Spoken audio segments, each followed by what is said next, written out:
Hello guys, welcome back to edit study. और आज की क्लास में हम करने वाले हैं रीजनिंग का मॉक टेस्ट नंबर 3, ठीक है ना। तो इससे पहले मैंने रीजनिंग के लिए और मैथ के लिए कंप्लीट क्लासेस करा चुका है मैंने, एयरफोर्स ग्रुप वाई और नेवी एमआर के लिए।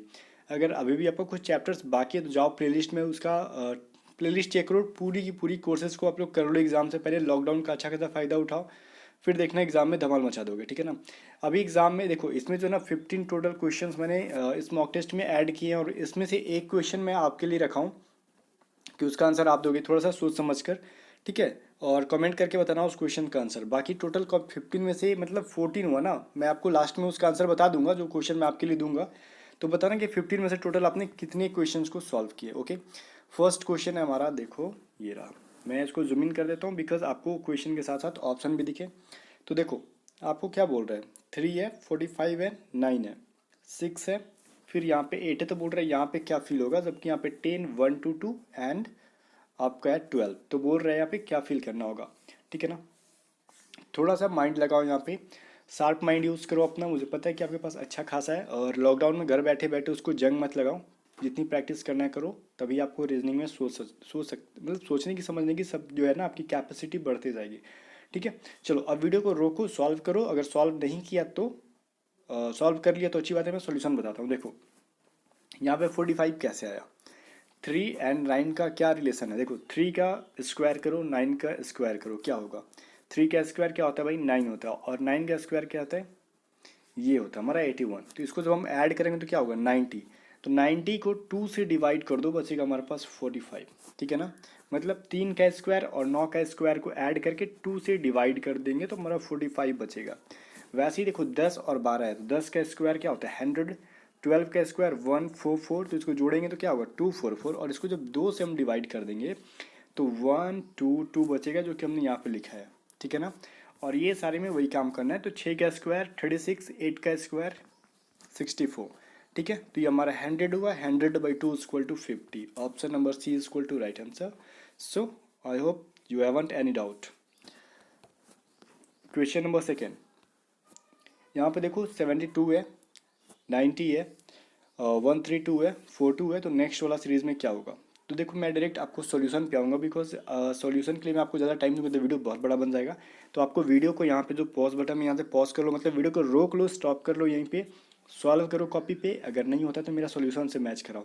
खुद से कितना सॉल्व किया कमेंट करके बताना, बिकॉज उसी के अकॉर्डिंग मैं अपने क्वेश्चन की लेवल को हाई करते जाऊँगा। अगर आप इसमें 50/50 बना लेते हो, 50/13 बना लेते हो एटलीस्ट, तो मैं नेक्स्ट टाइम इससे भी टफ लाऊंगा।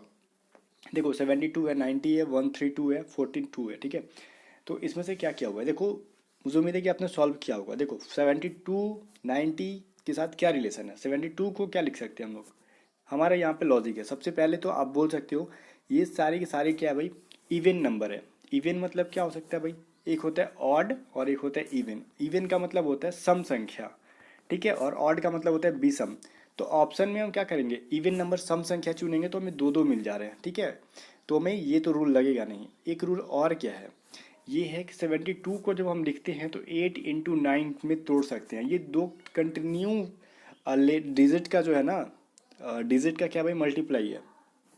72 जो है, मैं समझा रहा हूँ आपको, 8 × 9, ठीक है ना।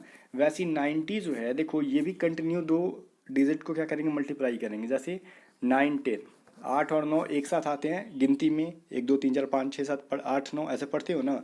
वैसे ही 1 2 3 4 5 6 7 8 9 10 ये भी कंटिन्यू होते हैं, ठीक है। अभी देखो 132, अब आप 11 एंड 12 को मल्टीप्लाई करोगे तो 132 आएगा। आप मल्टीप्लाई करो तो 11 12 भी कंटिन्यू आते हैं। वैसे 6 एंड 7 भी कंटिन्यू आते हैं तो 46 होता है, 42 होता है, सॉरी। 7 × 6 = 42। वैसे इसमें से भी फाइंड आउट कर लो, इसमें से कौन सा आंसर होगा आप बताओ। 12, 12 को हमको किस तरीके से तोड़ सकते हैं, 3 × 4। देखो 3 और 4 कंटिन्यू आते हैं ना गिनती में, 1 2 3 4। तो फाइनली आंसर हमारा 12 हुआ। बाकी कोई भी ऐसा नहीं है जो कंटिन्यू डिजिट से मल्टीप्लाई करेंगे तो हमें वो वैल्यू देगा नहीं ना। जैसे 15 भी है तो 3 और 5 है, तो 3 और 5 के बीच में 4 आता है, तो गैप हो गया कि नहीं। लेकिन हम 6 × 7 = 42 करते हैं, तो 6 और 7 के बीच में कुछ आता है क्या, नहीं ना आता है। तो वही रूल को फॉलो कराना था। ऑप्शन नंबर 1 कर रहा है इस रूल को फॉलो, ठीक है ना। चलो क्वेश्चन नंबर 3 देखो क्या हमारा, थोड़ा सा मैं जूम इन करना चाहूँगा बिकॉज यहाँ पे सारे क्वेश्चंस के ऑप्शन आपको क्लियर दिख जाए। तो अभी देखो भाई यहाँ पे क्या है, 9 है, 12 है, 3 है, 1 6 6 5 1 7 1 4 4 यहाँ पे वाट। तो यहाँ पे क्या होगा? अब वीडियो को रोको, मुझे उम्मीद है कि ये सारे क्वेश्चंस आपसे नहीं बन रहे होंगे, ठीक है ना, मुझे उम्मीद है। लेकिन मेरी उम्मीद पे आप लोग उम्मीद को मतलब तोड़ दो, मतलब सारे क्वेश्चन सॉल्व कर दो, मुझे अच्छा लगेगा देख के ये चीज़। तो देखो यहाँ पे क्या फील होगा, तो मैं बता रहा हूँ, आप वीडियो को रोक के सॉल्व करो। तो देखो यहाँ पे 9 है और 5 का रिलेशन है, कैसे है भाई? मैंने ऑड और इवन का नंबर बताया था, सम संख्या और विषम संख्या। इसके अलावा एक आपने पढ़ा होगा कि क्या पढ़ा, आपने क्या पढ़ा होगा, जैसे कि किसी संख्या को किसी से हम कंप्लीटली डिवाइड कर देते हैं, किसी संख्या को हम कंप्लीटली डिवाइड नहीं कर सकते हैं। जैसे 9 को डिवाइड किया जा सकता है किस चीज़ से भाई? 3 से, ठीक है। 3 से अगर हम डिवाइड दें 9 में तो कम्प्लीटली डिवाइड हो जाएगा। हम एक को छोड़कर बात करेंगे, ठीक है, एक को और इसको खुद को छोड़कर, जैसे एक को 9 को छोड़कर हम 3 से भी डिवाइड दे सकते हैं 9 को, लेकिन 5 को हम 1 और 5 को छोड़कर किसी से डिवाइड दे सकते हैं क्या? मतलब भाग दे सकते हैं क्या कम्प्लीटली? नहीं, पॉइंट में आएगा। वैसे ही इन दोनों का रिलेशन देखो, एक को डिवाइड दे सकते हैं और एक को नहीं दे सकते हैं। वैसे 12 और 17 में देखो, 12 जो हमारा डिवाइड हो जाएगा 3 से भी, 4 से भी हो जाएगा, लेकिन 17 को किसी से डिवाइड नहीं दे सकते हैं, ठीक है। वैसे 3 1 4 4 में क्या है, हमारा 3 जो है किसी से डिवाइड नहीं होगा 1 और 3 को छोड़कर, लेकिन 1 4 4 जो है 2 से भी हो जाएगा, 12 से भी हो जाएगा, ठीक है ना, 6 से भी हो जाएगा, 3 से भी हो जाएगा। मतलब इन दोनों का भी एक फंक्शन काम कर रहा है। वैसे ही हमारा बच्चा भी ये वाला दोनों, इसमें से कौन कौन सा भाई? 166, तो जाहिर सी बात है कि लास्ट में इवन नंबर है तो ये 2 से डिवाइड तो ईजिली हो जाएगा। तो इसमें क्या खोजना है? एक ऐसा डिजिट खोजो इसमें से जो किसी से डिवाइड ना हो, तो कौन सा है? 19। 19 को छोड़कर बाकी सभी डिविजिबल है, मतलब 20 भी है, 2 से, 5 से, 4 से डिवाइड कर सकते हो आप, 10 से भी कर सकते हो 20 को। 16 क्या है भाई? 2 से, 8 से, 4 से डिवाइड हो जाएगा। 27 भी 3 से है, 9 से डिवाइड हो जाएगा, लेकिन 19 को आप किसी से डिवाइड नहीं दे सकते हो, तो फाइनली आंसर हमारा 19 हो जाएगा। देख लिया लॉजिक, इसको बोलते हैं रीजनिंग। अभी देखो क्वेश्चन नंबर 4 है। इसमें काफ़ी लोग दिमाग लगाएंगे कि भाई कोडिंग रिकॉर्डिंग है, तो यहाँ पे कुछ कैंडिडेट्स सही कर सकते हैं, मैं ये नहीं बोल रहा हूँ कि कोई भी सही नहीं करेगा, कर सकते हैं, लेकिन मोस्ट ऑफ द कैंडिडेट्स से ये क्वेश्चन नहीं बनने वाला है। मैं पहले ही डरा दे रहा हूँ, ठीक है ना, इस क्वेश्चन को सॉल्व करने से पहले इसलिए डरा रहा हूँ क्योंकि आप चारों तरफ सोचोगे, आप चारों तरफ सोचोगे तो आपका माइंड क्रिएटिव होगा, ठीक है ना। देखो यहाँ पे ए बी है, बी डी है, डी एच है। कभी कभार हो ना कि आप कोई अपना रूल लगा के ना आंसर निकाल दोगे और आंसर इन चारों ऑप्शन से अलग आएगा, तो वो तो वैलिड नहीं होगा, आपका आंसर थोड़ी हम मानेंगे। एग्जाम में अगर चार ऑप्शन है तो वो चारों ऑप्शंस के विधि नहीं माना जाएगा ना, आप अपना लॉजिक लगाओ, उससे क्या फ़र्क पड़ता है। तो ऐसा आंसर लाओ जो इस चारों से भी मैच करे, बिकॉज एग्जाम में आपका कोई सुनने वाला है। मुझे तो मान लो बोल दोगे कि आपने क्वेश्चन सेट गलत किया है या फिर आंसर और भी आ सकते हैं, ठीक है, लेकिन मैं प्रूव कर दूंगा कि इसका आंसर इसी में से कोई एक है, ठीक है। फिर आपके एग्जाम में कोई नहीं सुनने वाला है, इसलिए बेहतर होगा कि आप क्वेश्चन और ऑप्शंस के ही लिमिटेशन में काम करें, इससे ज़्यादा एक्स्ट्रा में ना जाए। तो देखो यहाँ पे ए के बाद ए बी है, बी डी है, डी एच है। तो यहाँ पे वीडियो को रोको, सॉल्व करो, मैं सोल्यूशन बता रहा हूँ। देखो ए बी, ठीक है ना, अभी इसको सेकंड में स्टार्ट किया गया है बी और डी से। देखो ए बी के बाद स्टार्ट किया है बी और डी से, तो इसका देखो लास्ट में जो है ना ए के बाद बी, तो इसमें कुछ नहीं किया कि जो लास्ट लिखा हुआ है ना, लास्ट के बाद वही इसका फर्स्ट कर दिया गया, ठीक है। जैसे डी बी डी के बाद लास्ट में डी है तो इसका डी से स्टार्ट कर दिया गया है। इसमें डी एच से है तो इसमें लास्ट में क्या एच, तो हम आगे वाला में एच ही लिखेंगे। लेकिन अब एच के बाद क्या लिखेंगे समझ में नहीं आ रहा है, बी है, डी है। देखो बी और डी के बीच में क्या है? सी डी, ठीक है ना, मतलब 2 का गैप है, और डी और एच के बाद में क्या गैप है? ई एफ जी, 3 का गैप है। तो आगे हम बोलेंगे कि 4 का गैप कर देते हैं, जैसे आई जे के तो एल, तो एच और एल कहीं आंसर है क्या? नहीं है ना। तो हम क्या करेंगे इसमें? पहली बात तो ये, तो एच को तो लिखे ही लिखेंगे बिकॉज हमारा ये रूल फॉलो कर रहा है ये वाला, ठीक है ना, और ऑप्शन में भी किसी ना किसी का पहला एच है, तो एच लिखेंगे। और आगे देखो क्या बोल रहे हैं, बी के बाद देखो ए जो है, ए कितने नंबर पे आता है? 1 नंबर पे। बी कितने नंबर पे आता है? 2 नंबर पे। तो 1 को जब 2 से मल्टीप्लाई करेंगे तो 2 आंसर आएगा, मतलब बी जो है 1 का 2 गुना है, ठीक है, 2 टाइम्स बड़ा है। और बी और डी में देखो, बी 2 नंबर पे आता है, डी 4 नंबर पे आता है, तो 2 का 2 गुना क्या होता है? 4, ठीक है ना। डी 4 नंबर पे आता है, एच कितने नंबर पे आता है? 8 नंबर पे, तो डी का 2 गुना एच। वैसे ही एच है ना, तो अगला क्या होगा? एच का 2 गुना। एच कितने नंबर पे आता है? 8, तो 8 इंटू 2 इक्वल टू 16, तो 16 नंबर पे क्या आता है? पी। तो एच पी हमारा कितने में है? ऑप्शन नंबर सी में आ गया ना। वही मैंने बोला कि क्वेश्चन और ऑप्शन के लिमिटेशन में ही सोचो तो बेहतर होगा, ठीक है, आंसर जल्दी आएगा। एग्जाम में क्रिएटिव माइंड यूज़ मत करना, ठीक है ना, रेशनल माइंड यूज़ करना। क्वेश्चन नंबर 5 देखो क्या हमारा बोल रहा है। रोहन ने अपनी माँ से कहा कि मैं आपके भाई के इकलौते बुआ की बेटी को गिफ्ट देना चाहता हूँ। तो रोहन किससे गिफ्ट देना चाहता है, यहाँ पे समझ लो नहीं, समझ लो। यहाँ पे क्या होने वाला है, मज़ा आने वाला है। यहाँ पे एक कुछ अजीब सा रिलेशन यहाँ पे निकलेगा, आप देख के हंस दोगे, कुछ कैंडिडेट्स बोलोगे कि अरे ये क्या क्वेश्चन था, ठीक है। इसलिए खुद से सॉल्व करो, फिर मैं डायरेक्ट अब सॉल्यूशन पे आने वाला हूँ। देखो क्या बोल रहा है, रोहन किससे बात कर रहा है, अपनी मदर से। ये रोहन भाई है और इनकी माँ जी है ऊपर मदर, ठीक है ना, हमने एम से इसको डिनोट कर दिया। ये अपनी मम्मी से बोल रहे हैं कि मैं आपके भाई, किसके भाई, तो मदर के भाई, ये इनके भाई जी हैं, प्लस हमने लिख दिया भाई के इकलौते बेटे। तो इकलौते बेटे नीचे आएंगे, इकलौते बेटे की इकलौती बुआ। इसकी इकलौती बुआ कौन हो जाएगी भाई, तो इसके पापा की सिस्टर। तो यही है ना इसकी सिस्टर, इकलौती बुआ, तो ये इकलौती सिस्टर है इसके पापा की। तो मतलब रोहन जो है अपनी मदर के ही बारे में बात कर रहा है। इकलौती बुआ की बेटी, तो मतलब इसकी खुद की मदर की बेटी, तो मतलब रोहन की सिस्टर हो गई ना।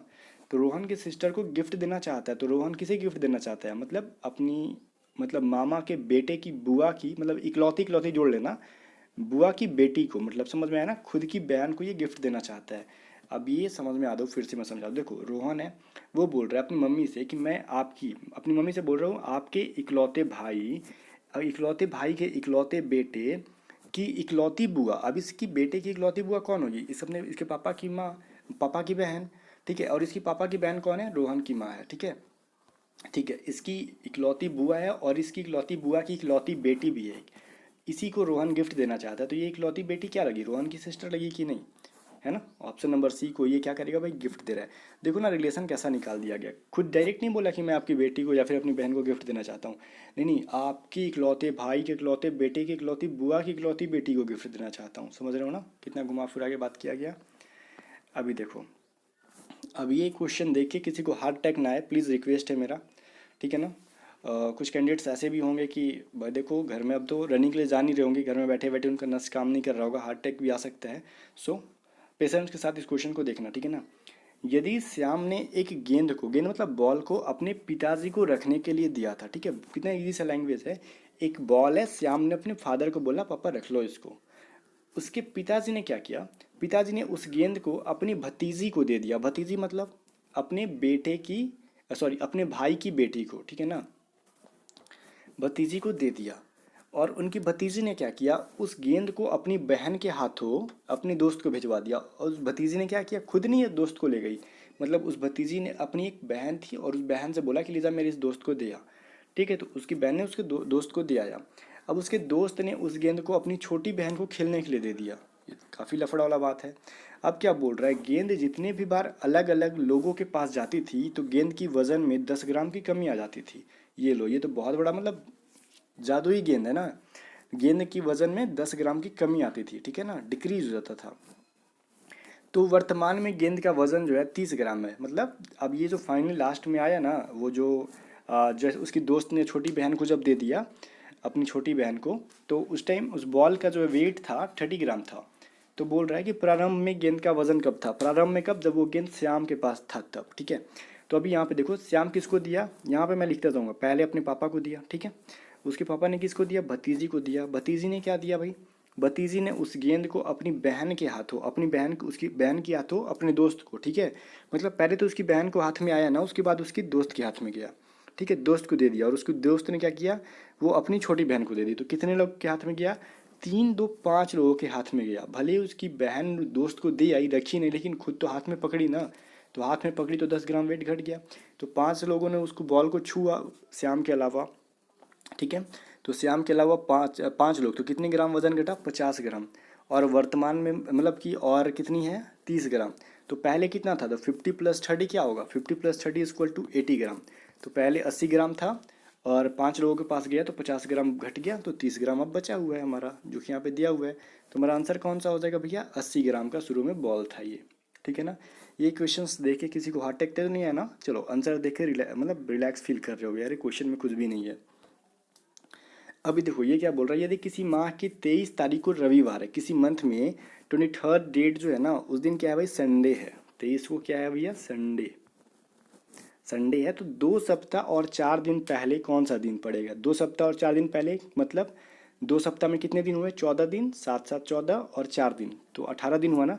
तो 18 दिन पहले किसके, 23 तारीख के 18 दिन पहले कौन सा दिन था, ठीक है ना। तो इस संडे के 18 दिन पहले, तो देखो जब भी ऐसे तो 18 दिन पीछे तो जाओगे तो बहुत टाइम लगेगा। तो देखो 18 में 7 से डिवाइड दो, क्यों भाई 7 से डिवाइड देंगे, बिकॉज एक सप्ताह में 7 दिन होता है, तो 7 दूनी 14, बचा शेष हमारा रिमाइंडर 4। ये मैं हर एक मॉक टेस्ट में दे रहा हूँ कैलेंडर का क्वेश्चन, इसलिए मैं बता रहा हूँ।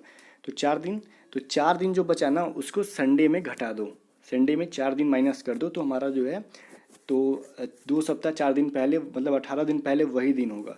तो संडे के पहले क्या होगा भाई, सैटरडे, ठीक है, सैटरडे, फ्राइडे, ठीक है ना, थर्सडे ये, और इसके पहले वेडनेसडे, ठीक है ना। अब बताओ क्या हुआ भैया, तो ये वेडनेसडे हुआ, मतलब बुधवार, गुरुवार, शुक्रवार और शनिवार, तो हमारा कौन है भाई, बुधवार है, ठीक है ना। तो नेक्स्ट क्वेश्चन देखो, अब ये क्वेश्चन देखो क्या बोल रहा है हमारा, कि यदि किसी माह की 5वीं तिथि को मंगलवार है, ठीक है, मतलब 5 तारीख को जो है ट्यूसडे है हमारा, ट्यूसडे नहीं ट्यूसडे है, तो माह के तीसरे शुक्रवार के 3 दिन बाद कौन सी तिथि होगी। अब ये क्वेश्चन ना मैं आपको दे रहा हूँ कि आप इसको बनाओ, ठीक है ना, और इसको या मैं कल ही बताऊँगा, चलो मैं इसकी वीडियो के लास्ट में बताऊँगा, ठीक है ना। तब तक आप माइंड लगाते रहो, 2-3 बार बनाओ, 4 बार बनाओ, जितना टाइम यूज़ करना है, या फिर मैं इस वीडियो को लास्ट में ही आपको बता दूंगा ताकि आप ज़्यादा दिमाग लगाओगे, ठीक है। अभी देखो, यदि पुस्तक को घड़ी कहें, ठीक है ना, आगे इजी जी क्वेश्चन है समझ लो। यदि किसी बुक को क्या कह रहे हैं, घड़ी कह रहे हैं, मतलब वॉच कह रहे हैं, घड़ी को बैग कह रहे हैं, और बैग को क्या कह रहे हैं, शब्दकोश मतलब डिक्शनरी कह रहे हैं, और शब्दकोश को हम खिड़की कह रहे हैं, तो पुस्तकों को ले जाने के लिए क्या प्रयोग किया जाता है, पुस्तकों को ले जाने के लिए क्या चीज़ में ले जाओगे, बुक ले जाना है बहुत सारा लेके, या फिर एक दो, तो किस चीज़ में, बैग में ले जाते हो, बैग ले जाएंगे। लेकिन बैग को यहाँ पे क्या कहा जा रहा है, बैग को शब्दकोश मतलब डिक्शनरी कहा जा रहा है, तो बैग के लिए कौन सा यूज़ करेंगे भाई, डिक्शनरी। तो हम पुस्तक को किस में ले जाएंगे, डिक्शनरी में। तो ये हमें खुद से नहीं यूज़ करना है कि हम बैग में ले जाएंगे, बैग को कहा क्या जा रहा है वो चीज़ हम बताएंगे, तो बैग को क्या शब्दकोश कहा जा रहा है, तो राइट आंसर डी है, ठीक है ना। चलो, ऐसा क्वेश्चन मैंने और एक ऐड किया ताकि आपको समझ में आ जाएगा, टेंशन मत लेना। अभी देखो बोल रहा है कि नीचे दी गई शब्दों को इस प्रकार व्यवस्थित करें कि किसी अंग्रेजी डिक्शनरी में आएंगे और जो शब्द आखिरी होगा वो चुनो, ठीक है। मतलब ये बोल रहा है ना कि जो इसमें से अकॉर्डिंग टू इंग्लिश डिक्शनरी का मैंने एक वीडियो बनाया, ठीक है ना, बेसिक वीडियो, आप जाके लिखो English dictionary reasoning by A to Z study, आपको मिल जाएगा। वो कैसे बनता है मैं बता देता हूँ, ठीक है, उसमें पता चल जाएगा आपको। तो इसमें बोल रहा है कि इंग्लिश डिक्शनरी के अकॉर्डिंग इस लास्ट वर्ड कौन सा होगा। देखो फर्स्ट, देखो सब में क्या है, एफ है, तो सब के सब एक साथ हैं। सेकंड देखो आर है, ओ है, आर है, आर है, आर है, मतलब 4 में आर है और 1 में ओ है। तो बताओ इनमें से पहले क्या आता है, तो ABCDEFGHIJKLMN OPQR, ओ के बाद आर आता है, तो पहले क्या आता है ओ, तो ओ पहले हट जाएगा, ये तो पहले ही आ गया इन सबसे पहले, ठीक है ना, जो पहले आ गया ये पहले निकल गया, अब इसको हम काउंट ही नहीं करेंगे, हमें लास्ट वाला खोजना है, पहले वाला तो खोजना नहीं है। अब देखो सब में सेकंड में आर आ रहा है तो इसको भूल जाओ। अभी देखो थर्ड में क्या है, ए है, ए है, ई है, ए है। देखो अब बचा क्या, सब में ए है और एक में ई है, तो पहले क्या आता है ए, तो सारे ए वाले को काट दो, फोर्थ तो पहले ही कट गया था, ए वाला कट गया, बचा ई वाला, तो ऑप्शन नंबर 4 जो है फ्रिक्स लास्ट में आ जाएगा, ठीक है, बिकॉज इसमें ई है।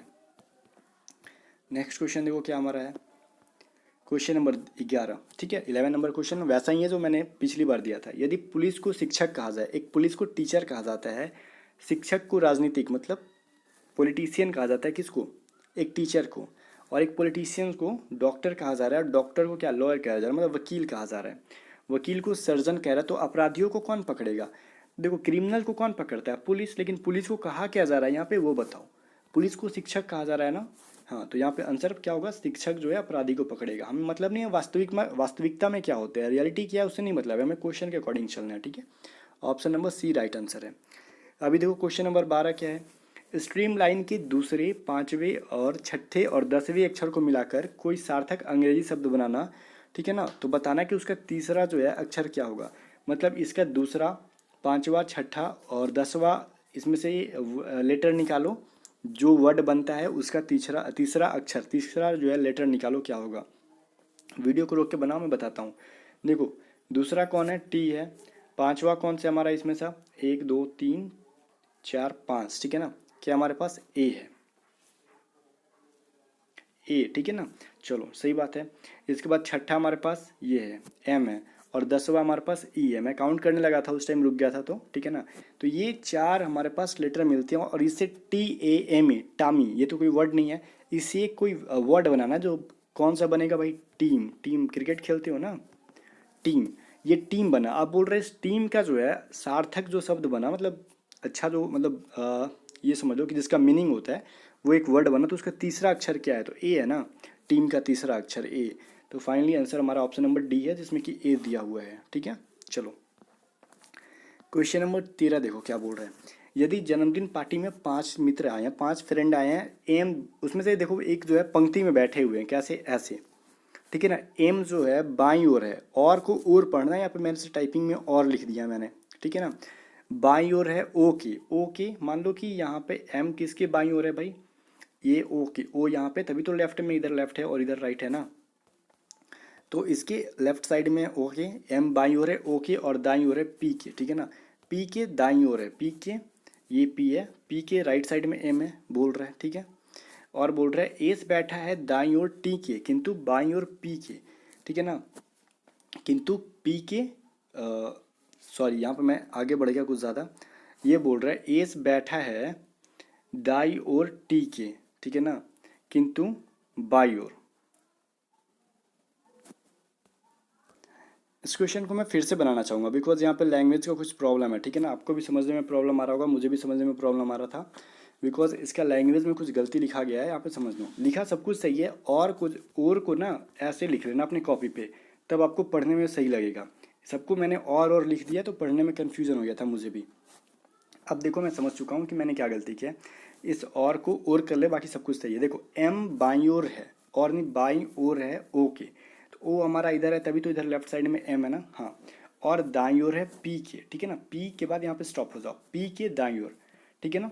अब यहाँ पे क्या लिखा है, एस बैठा है किसके, दाईं ओर टी के, ठीक है ना, टी के दाईं ओर, किंतु बाईं ओर पी के, तो पी के बाईं ओर ये हो जाएगा ना, ये लेफ्ट है उसके, तो कौन बैठा है यहाँ पे, एस, और एस क्या भाई, टी के जो है दाईं ओर है, यही बोल रहा है ना। तो बोल रहा है कि बीच में, हम्म, तो बोल रहा है यहाँ से कि बीच में कौन बैठा है। यहाँ पे लैंग्वेज का प्रॉब्लम था, कहीं कहीं कॉमा छूट गया है, ठीक है ना, कहीं और को और लिखा गया है, तो बीच में तो पी बैठा हुआ है ना, तो ऑप्शन नंबर बी जो है राइट है। अब जैसे जैसे मैंने ब्रेक डाला है ना क्वेश्चन में, इसको स्क्रीनशॉट लेके बना लो।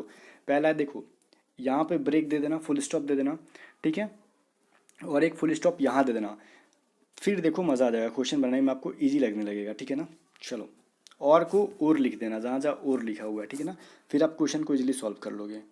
अभी नेक्स्ट देखो कि हमारा 14 नंबर में क्या बोल रहा है। गीता जो है सीता से अधिक सुंदर है, सीता नीचे आ जाएगी, गीता ऊपर आ जाएगी, ठीक है। तो गीता ज़्यादा सुंदर है, लेकिन रीता जितनी नहीं, तो रीता जो है क्या भाई, इससे रीता सबसे ज़्यादा सुंदर है। तो ऑप्शन में देखना कौन सा हमारा सही है। बोल रहा है कि सीता जो है रीता से ज़्यादा सुंदर है, रीता से ज़्यादा सुंदर कोई भी नहीं है, बिकॉज रीता सबसे सुंदर है। अब भी क्या बोल रहा है, सीता जो है गीता जितनी सुंदर नहीं है, गीता जितनी सुंदर नहीं है कौन, सीता। जाहिर सी बात है, सही बोल रहा है कि गीता जो है सीता जो है गीता जितनी सुंदर नहीं है, तो ऑप्शन नंबर बी जो है राइट है, बिकॉज सीता कम सुंदर है गीता से, है ना। ये जो है सही बोल रहा है, ऑप्शन नंबर बी जो है राइट आंसर हो जाएगा। क्वेश्चन नंबर 15 देखो क्या बोल रहा है हमारा। बच्चों की कक्षा में गोविंद का ऊपर से छठा स्थान है, ठीक है ना, और कृष्ण जो है गोविंद से 7वें स्थान नीचे है।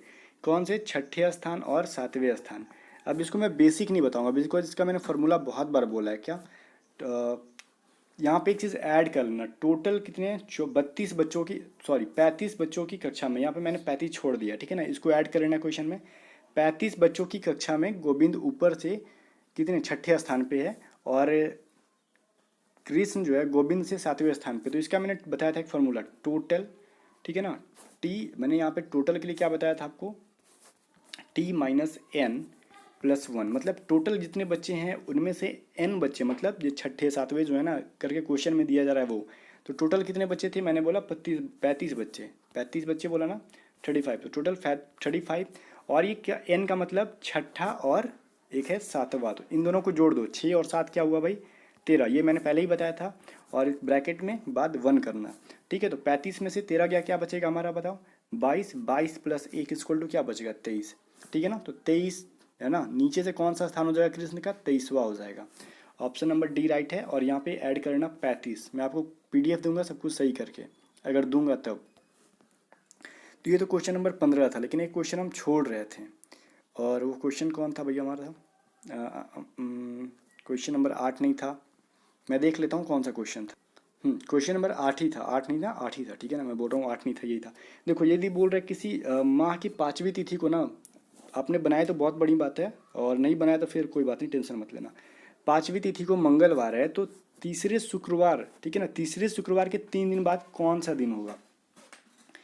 ये देखो, ये बहुत ही लॉजिकल क्वेश्चन है। पहले तो आपका जो है ये मई चल रहा है, मई 2020 में 5 तारीख को मंगलवार था, ठीक है ना। अब जाके देखना कि मंगलवार था ना अपने मोबाइल के कैलेंडर में, तो बोल रहा है कि तीसरे शुक्रवार, तो पहला शुक्रवार कितने तारीख को था भाई? 1 तारीख को था, फ्राइडे था, ठीक है। और दूसरा शुक्रवार कब आ जाएगा भाई? ये भी अपने मोबाइल में आप जाके देख सकते हो, दूसरा शुक्रवार कब आ जाएगा। तो ये भी आपको जोड़ो, उसमें 7 जोड़ोगे तो क्या आएगा? 8।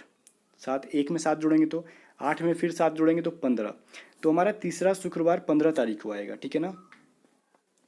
आएगा कि नहीं? तो उसके 3 दिन बाद, 3 दिन बाद मतलब 3, 16, 17, 18, तो हमें 18 दिन के बाद जो वाला जो दिन होगा वो कौन सा दिन होगा, ठीक है ना। तो 19वां 3 दिन के बाद कौन सी तिथि होगी?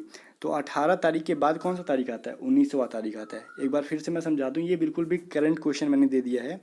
जैसे देखो अभी मई जो आपका एग्ज़ाम, मतलब अभी जो मंथ चल रहा है 2020 में, आपका जो है ना, इस बार जो ट्यूसडे था ना 5 तारीख को था, मंगलवार था, और 1 तारीख को जो था फ्राइडे था। मतलब पहला फ्राइडे 1 तारीख को था, तो तीसरा बोल रहा है, तो पहले में 7 जोड़ देंगे तो क्या बचेगा? 8। तो तीसरा फ्राइडे 8 तारीख को होगा, इस दूसरा फ्राइडे, और तीसरा क्या करेंगे फिर 8 में 7 जोड़ेंगे तो क्या होगा? 15। तो तीसरा फ्राइडे 15 तारीख को आएगा, बोल रहे हैं ना। तो तीसरे शुक्रवार के 3 दिन के बाद कौन सी तारीख? तो 3 दिन ऐड करो, 18। तो 18 तारीख के बाद कौन सी तारीख आएगी? 19। ऑप्शन नंबर ए जो है राइट आंसर है। सो गाइज, मिलते हैं नेक्स्ट वीडियो के साथ, तब तक के लिए गुड बाय। अगर वीडियो पसंद आया तो लाइक करना, नहीं पसंद आया तो फिर चैनल को सब्सक्राइब करके वेट करना, जब अगला वीडियो आएगा तो वो पसंद आ जाएगा, ठीक है। मिलते हैं नेक्स्ट वीडियो के साथ।